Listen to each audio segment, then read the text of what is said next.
সিলেট বিভাগে করোনায় আক্রান্ত হয়ে প্রথম মৃত্যুর ঘটনা ঘটেছে।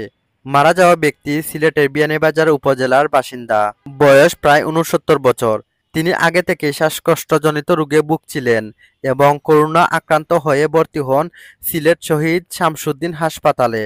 টানা ৩ দিন আইসিইউতে চিকিৎসাধীন থাকার পর বৃহস্পতিবারে ২৬ জুন মৃত্যুবরণ করেন তিনি। শনিবার ২৮ জুন এই মৃত্যুর খবর নিশ্চিত করেন সিলেট বিভাগের স্বাস্থ্য পরিচালক ডাক্তার আনিসুর রহমান। তিনি জানান, রিপোর্ট হাতে পেতে দেরি হওয়ায় মৃত্যুর তথ্য প্রকাশে সময় লেগেছে। এদিকে গত ২৪ ঘণ্টায় সিলেট বিভাগে ২২ জনের করোনা পরীক্ষা করা হলেও নতুন করে কেউ আক্রান্ত হয়নি। বর্তমানে সিলেটে করোনা আক্রান্ত রোগীর সংখ্যা ২০ জন। তাদের মধ্যে মাত্র ৮ জন হাসপাতালে চিকিৎসাধীন।